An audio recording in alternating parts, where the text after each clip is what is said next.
Hello and welcome back to the Sanskrit. I'm in a much better mood today because we are finally moving from theory to practical day by day with each classes. So in today's class, we are going to talk about the place of articulation, right? The place of pronunciation of every vowel. In case you're wondering why you need to know this, then please note that we will be going to our Sandhi equations very soon, where you will be, thrown with situations where you have to choose among a few set of letters, and how are you going to take the decision? That depends on today's class. Now when I say the place of articulation or the place of pronunciation, what I mean is that the letter where it is born from. Like for example, if I am saying the word ta, I am touching my tongue to the teeth, and that is how the sound ta is being created. And same for ma. In this way, we can categorize some set of alphabets into a particular category by seeing if they have a similarity in the places of articulation. So now I'll go straight to the text. You will be I'll give you the text where actually they have given a shortcut to memorize it. I mean, initially it may look like this is a long cut, but trust me, once you hear it again and again, this thing is going to really help you. Now the first thing that has been given to us is that akuha visarjaniyanam kantaha. Now let's analyze word by word. The first letter by letter. The first letter here is a, right? And when I say a, we can easily understand that the place of pronunciation for a is going to be kantha only. Now again, please remember, in the previous class I had told you that whenever you're going to call any vowel, it's going to come with how many letters? 18, right? That's what we had discussed in the last video.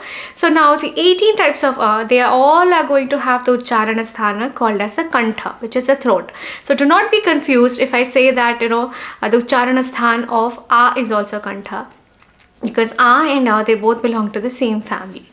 Now the second word that we have is the ku. Now you must be wondering, what is ku?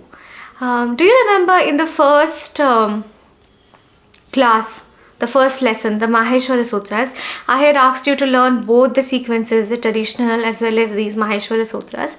So now the knowledge of the traditional sequence is going to come handy in this context. Now how is that?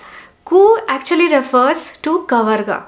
Like all the alphabets, okay, starting from ka to ma, they are categorized into some team. So like ka, kha, ga, gha, nga, they are team ka. Okay, and like cha, cha, ja, ja, nga, they are team cha. Like that pa, fa, ba, va, ma, they are termed as team pa. Now if we want to say team ka, in Sanskrit we just say ku. Okay, if you want to call all the alphabets of team cha, we call it chu, right? And if you want to call all the alphabets of team pa, then we call it pu. It's very cute, it's all of that, but get used to it. We are going to use these things very extensively. Okay, so we had akuha visarjaniyanam kantaha, but the first thing was a, and we brought all the 18 relatives of a and we categorized the Uccāraṇa-Sthāna to be kantha. And the next one was ku, and I just clarified that ku refers to the ka varga, which is the team ka, where ka, kha, ga, gha, nga, these 5 members are included. So their Uccāraṇa-Sthāna is also going to be kantha. Now akuha, ha means the letter ha, that also has the Uccāraṇa-Sthāna of kantha. Now visarjaniyaha is actually visarga. The synonym of visarga is actually visarjaniya. Visarga is basically the 2 dots we see a lot of times in the text. That is called as a visarga, and its Uccāraṇa-Sthāna is also kantha. The second thing we have is ichu yashanam talu. Now if you are thinking what is talu, then just try saying cha. Okay, cha, cha, cha, cha, right? So where it is touching, that part of the mouth is called as the palate. or the talu.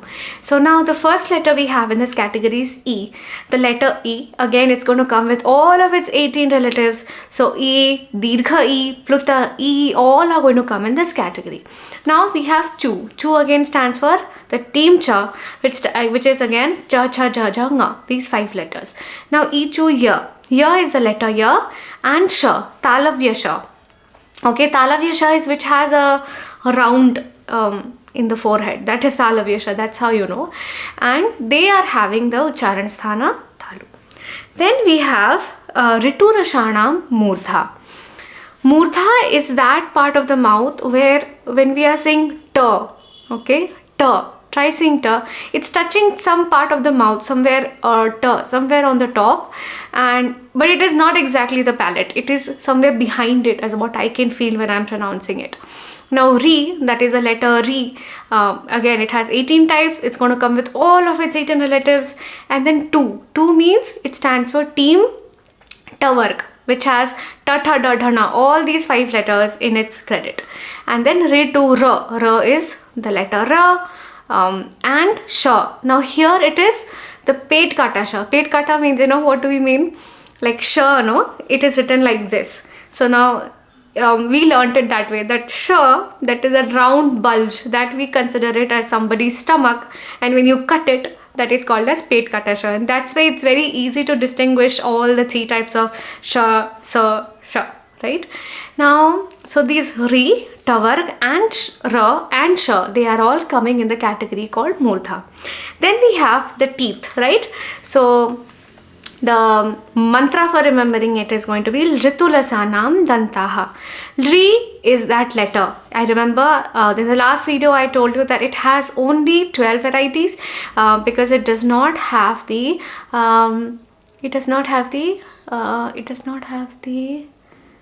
Dirgha varieties, right?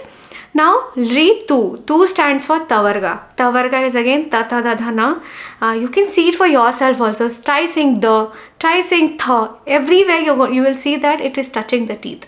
So Ritu La. La is again the letter La, and Sa is Dantya Sa. Sa is that like for example we say no, she's so sweet. So that Sa is going to be coming in the category called as Danta. Now we are going to come to the category of the lips. So now we have Upu Padmaniyanam Oshtho. Now Upu Padmaniya means if you want to separate, it's going to be U, then it's going to be Pu. U, you got it. U is the, vowel U. It has again 18 relatives. Then we have Pu. Pu means it stands for Team Pa, and Team Pa is Pa, Fa, Ba, Bha, Ma. And Upu Padmaniyanam. Upadmaniyanam, it's actually a type of visarga. Okay, now they are all coming in the category of lips, because when we are pronouncing, you see the thing that is common in all of this, like U, Pa, Fa, Ba, Bha, Ma, all of these are pronounced with the help of lips, and they cannot be pronounced without the help of lips. That's how you know. Have you heard this? No, I'm not going to tell this to you. Then we have ञमङणन. So now ञमङणन, if you notice, Nga, it had already come in team Cha. Then Ma had come in team Pa. Then ञमङ, this already had come in team Ka. Ra had come in team Ta. Like this it had happened. So they already had been listed, but they have one more sound additional to that, and that is the nose. Because you try saying Na, you will see it is having a little bit of nasal sound, right?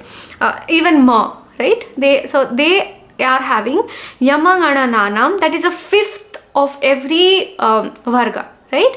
It has Nasika, and it has written Nasika Cha. Cha means and. So what do we understand of this? Like suppose we have Ma, not only it has its the nasal sound, the Nasika, along with that, because it is saying Cha, it is referring that it is also being pronounced with the help of the lips. Got it? So that's how the fifth of every varga is going to have 2 places of pronunciation. One where they're actually born, and the 2 is going to be the nasal sound which they are carrying with them with themselves. Okay? Then the next is going to be Edaitoho Kanthatalu. Do not get confused when you're hearing the word Edaitoho. It's nothing. It's basically A and I. Got it? They are having two sounds, basically a combination of two sounds. One is kantha and one is talu. Kantha, you know, is throat, and talu, you know, is palate. So it is basically a combination of both these Uccāraṇa-Sthānas. Then we have Odo Toho Kanthoshtam. Odo Toho is again that, you know, yesterday I had taught about in the last class that ta is there, then we are only bringing that family. You don't have to think of all of that. I am telling you very simply that Odo Toho means O and O. They both are pronounced with the help of the kantha as well as the oshta, which is the lips.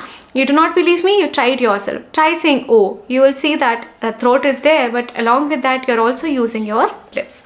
Then we have, I want you to think yourself. The next letter, which is V. Okay. So now V means like when we say very, right? That V.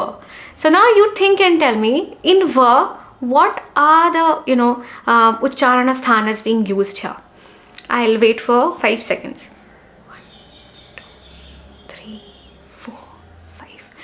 I think many of you must have said lips, because, you know, when you say that lips are, you know, being touched, but then think about it, along with that there is something else, and that is the teeth.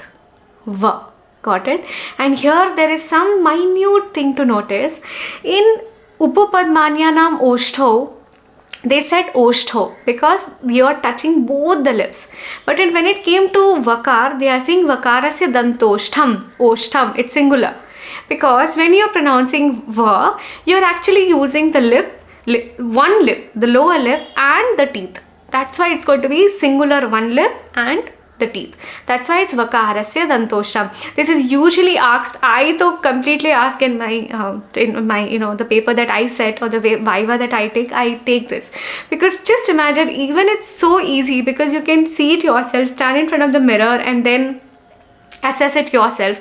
Still my students will be thinking, oh, what can verb be, what can verb be? This is what is called the lack of practical knowledge. Okay. Then we have the second last, that is Jivamuliyasya Jivamulam. You don't have to pay attention to this because we hardly use it. Jivamuliya is actually a type of visarga. Let's not focus on this. And the last one, it is called as Nasika Anuswarasya. Anuswar is the dot that you see in the text. Dot means it will be there somewhere over the head, like this, a dot. So that has the Uccāraṇa-Sthāna of that is Nasika and Nasika only. Like suppose you're saying Ramam, that sound is there, no? That is called as Nasika. That is called as Anuswar. And the Uccāraṇa-Sthāna of Anuswar is Nasika. So I think that's it then. We are done with all the Uccāraṇa-Sthānas. You can actually do it yourself, you know, because you don't have to refer to the texts all the time. Just know what they are called, what is the Sanskrit term for it, and be clear with the three type of sh, like sh, sa and sh, where they are. You should not get confused. And I think that's all. Yeah, video that is going to be the last in this series. This series was basically to build a foundation for yourself. Up until now, I didn't even start with the lessons. I am just trying to build your base bit by bit, so that, you know, when I start to, you know, do those derivations, you will at least, you know, it'll make some sense to you. Otherwise, it's going to be like, where am I starting from? So this was my intention. So the next video is going to be on prayatnas. Prayatnas means the effort. Okay, even in common language, prayatna is called as effort. And here also, how is it related if you ask me? Like when we are saying here, remember in English we say a lot of times yeah. You see, the effort is comparatively less compared to whenever we are saying kha or we are saying gha, you know, something like, the effort is much more in those kind of pronouncing those kind of syllables. So which letters pronunciation in pronunciation, whose effort is more and what is it called, that we are going to discuss in the next video, and that is finally going to be the end of this series. Thank you.